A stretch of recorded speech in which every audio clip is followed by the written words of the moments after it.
Hey, what's up lads? Willie here, back with another gold farm for you in the Goblin Caves. And that's right, we're going to be farming the old rusty key on normal Goblin Caves. So, I was unaware of this until today. I saw another YouTuber's video which highlighted this little spot. And I'll put his profile in the comments, so go show him some love. But essentially where we're heading is the bottom right corner of the map.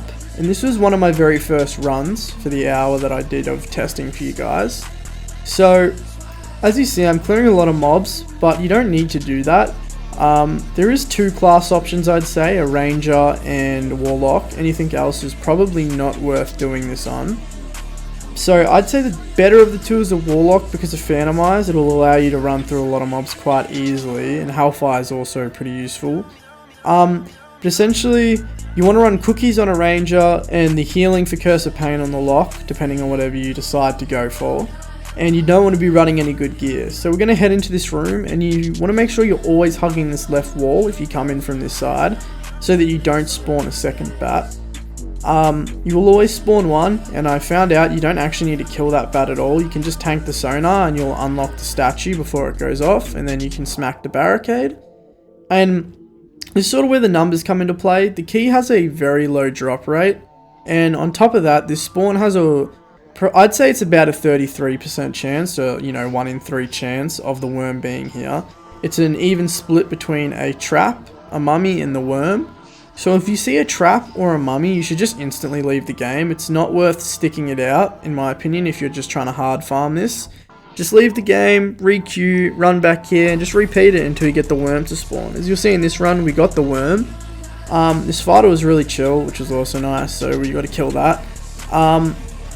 He didn't have anything for us in the end, but overall, as a gold farm, I think this is really good for solos. I mean, Ruins is just absolutely packed of people farming the key on it.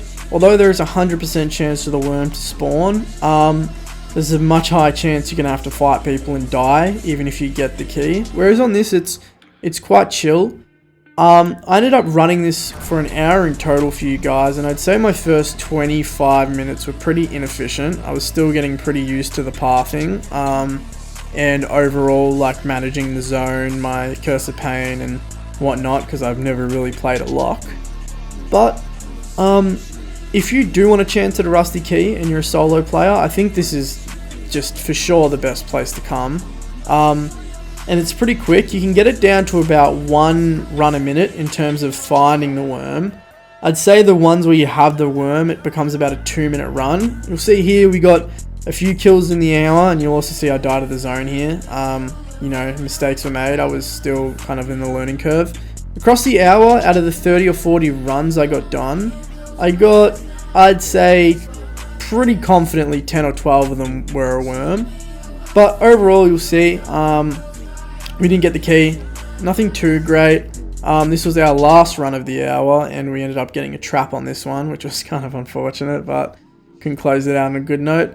But overall, I'd say, if you're my honest critique, this is not as lucrative as the cave troll, or even just a normal gold farming, just because the drop rate is low mixed with the 1 in 3 chance.